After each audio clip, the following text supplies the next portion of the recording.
எனக்கு அன்பானவர்களே, இயேசு கிறிஸ்துவின் நாமத்தில் நன்றி சொல்லுகிறேன், வாழ்த்துதலை தெரிவித்துக் கொள்ளுகிறேன். எவ்வளோ நல்ல அருமையான ஒரு அனுபவம் பாருங்கள். தேவனோடு உறவாடுவது, தேவனோடு நடப்பது, அவர் காட்டுகிற வழி. இதற்கு முன்பு ஒரு வார்த்தையை உங்களுக்கு நான் சொன்னேன். அதன் தொடர்ச்சியாகவே இன்னொரு செய்தியை நான் உங்களுக்கு கொடுக்க விரும்புகிறேன். அப்போ என்ன, இதுக்கு முன்பு நான் உங்களுக்கு ஒரு வார்த்தை நீங்கள் கேட்டீங்கல்ல, நல்ல வாழ்க்கை வாழ, குழப்பம் இல்லாமல் வாழ, அமைதியாய் இந்த பூமியில் வாழ என்ன செய்யணும்? ஆண்டவரோடு உறவாடுங்க அப்படி சொல்லி சில வார்த்தைகள் உங்களுக்கு குறிப்பிடப்பட்டது. அந்த செய்தியின் முடிவில், ஒருவேளை எனக்கு ஜெபம் வேண்டாம், ஏன்னா நான் ரொம்ப பிஸியாக இருக்கிறேன், நீங்கள்லாம் இதெல்லாம் சொல்லிக்கிட்டு இருக்காதீங்க, எனக்கு தெரியும், எங்களை நாங்கள் பார்த்துக்குறோம், நீங்கள்லாம் ஒன்றும் எங்களுக்கு சொல்ல வேண்டிய அவசியம். நிறைய பேர் அப்படி சொல்கிறாங்க. நல்லதை சொல்லி கொடுக்குறோம், இதை கவனிங்கம்மா, இப்படி வாழுங்கப்பா, பைபிள் இப்படி சொல்லுது, நீங்கள் இதை பின்பற்றி வாழ்ந்தீங்கன்னா தான் உங்கள் வாழ்க்கை நல்லது. எவ்வளோ பேர் அதெல்லாம் கேட்க மாட்டேன்றாங்க. நீங்களும் அப்படி இருக்காதீங்க, நாம் சொல்வது தெளிவான சத்தியம், இது விளையாட்டு கதை இல்லை, இதை தெளிவாக யோசித்து சிந்தித்து செயல்படுங்க சொன்னால் என்னென்னவோ பிடிவாதமாக பண்ணுறாங்க. அப்போ ஜெபிக்காவிட்டால் என்ன நடக்கும்னு ஒரு வார்த்தை நான் லாஸ்ட்டாக சொல்லும்போது சொன்ன, சோதனையில் விழுந்து விடுவோம். அப்போ சோதனையில் விழுந்து விடாமல் இருப்பதற்கு தான் முன்கூட்டியே சொல்லி கொடுக்குறோம், முன்கூட்டியே சொல்கிறோம். இதை நீங்கள் கவனிக்கணும். இரண்டாவது, நீங்கள் ஜெபிக்கலைன்னா என்ன நடக்கும்? தேவனோடு உறவு கொள்ளாமல், தேவனோடு பேசாமல், உங்கள் உள்ளம் திறந்து நீங்கள் அவர்கிட்ட வெளிப்படுத்தாமல் இருந்தால் என்ன நடக்கும் தெரியுமா? மனதில் கவலை அதிகரிக்க ஆரம்பிச்சிடும். உங்கள் மனசு குழம்பி போயிடும், கவலை அதிகமாகிடும். நீங்கள் வழக்கமாக பேசுவதை விட, வழக்கமாக வாழ்வதை விட இப்போ அதிகமாக தேவையில்லாத பேச்செல்லாம் வாயில் வந்துடும். கவலை அதிகரிக்க அதிகரிக்க கோபங்கள் வரும், கோபங்கள் அதிகரிக்க அதிகரிக்க சண்டைகள் வரும், சண்டை அதிகரிக்க அதிகரிக்க ஒரு சமாதான குலைச்சல் உண்டாயிடும். காரணம், தேவனோடு தொடர்பு இல்லாததுனால மனக்கவலை அதிகரிக்கும். அப்போ என்ன செய்யும்? மனது ஒரு எப்பப்பாரு ஒரு அழுத்தம் காணப்படும், தப்பு பண்ணுறது போலவே இருக்கும்.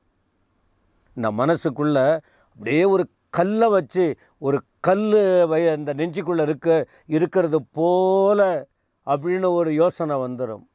அது வெளியில் போகணுன்னா நம்ம சொல்கிறத கேட்கணும். பயம் வந்துடும், என்ன பண்ண போகிறோன்னு தெரியலையே, இவ்வளோ பெரிய காரியம் இருக்குது கண்ணு முன்னால், இதை எப்படி நாம் சொல்லி முடிக்க போகிறோம், இதை எப்படி செய்து சமாளிக்க போகிறோம்? தன்னை அறியாத பயம், பயம் வந்துடும். ஆண்டவரோடு நெருங்கினால் அந்த பயம் இருக்காது.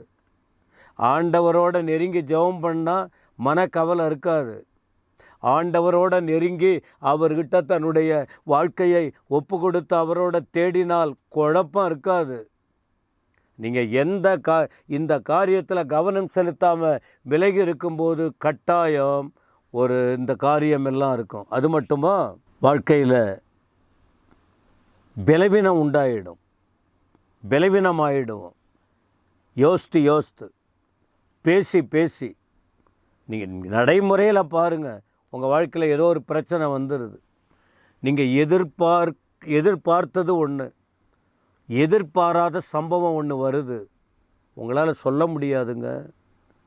உங்கள் மனம் பாதிக்கப்பட்டு, உடல் பலவீனம் அடைந்து, கடைசியில் அந்த நெஞ்சி வலி வர்ற அளவுக்கு, இதெல்லாம் தேடிக்கிறது இல்லை, இதெல்லாம் நடிப்பு இல்லை, தலை, அந்த கவலை, உள்ளத்தில் பாரம் எல்லாம் அதிகமாக சூழ்ந்திருக்கும் போது, இந்த சிலர் சொல்லுவாங்க, அது வேறு எதனோ சொல்லுவாங்க, கட்டாயம் அந்த நெஞ்சி வலி போல இந்த மார்பில் வலி போல ஒரு உணர்வு ஏற்படும். இதை சொன்னால் மற்றவங்களுக்கு விளங்காது. இது காரணம் நாம தான் தேடுகிறோம். ஏன் தேவையில்லாததை நாம் பேசுகிறோம்? தேவையில்லாத சம்பாஷணை நாம் அப்படி நம்ம தான் தேடுகிறோம். எல்லாம் தவிர்க்க முடியாததனால பல அனுபவம் உண்டு. எனவே அருமையானவர்களே, அந்த அழுத்தம் நீங்கி இன்னொன்று மட்டும் இல்லை, ஆவிக்குரிய பலவீனம் உண்டாயிடும். மாம்சமும் பலவீனமாக இருக்கும். உங்கள் ஆவிக்குரிய வாழ்க்கையில் பலவீனம், ஆவியில் அப்படின்னா ஆவிக்குரிய வாழ்க்கை, ஆவியில் நீங்கள் பலவீனம் ஆயிட்டீங்கன்னா ரொம்ப ஈஸியாக வாழ்க்கையில் விழுந்து போயிடுவீங்க. பிசாசு பார்த்துக்கிட்டே இருப்பான். அவன் பார்த்துக்கிட்டே இருப்பான். ஒரு அசைவையும் நம்ம சில நேரத்தில் சொல்லுவோம், என்னால் முடியும். தாவீது சொல்கிறார், என்னால் நான் ஒரு சேனைக்குள்ளே பாய்ந்து போவேன், மதிலை தாண்டுவேன். அதோடைய விசுவாசம், தாவீது விசுவாசம். அவர் அதை பண்ணார். அவர் தெய்வத்தோடு இருந்தார். அவர் தேவனோட பேசினார். அவர் தேவனோடு நடந்தார். அவர் தேவனுக்கு ஏற்றபடி செய்தார். அதனால் அவரால் முடிஞ்சது. ஆனால் நம்ம கர்த்தரோட நெருங்கலைன்னா, எந்த ஒரு காரியத்திற்கும் அசட்டையாக இருந்து அசதியாக இருந்து நீங்கள் தேவனோட நெருங்கலைன்னா நீங்கள் பலவீனப்பட்டு போயிடுவீங்க. தேவ பிரசன்னம் உங்களை விட்டு விலகிடும்.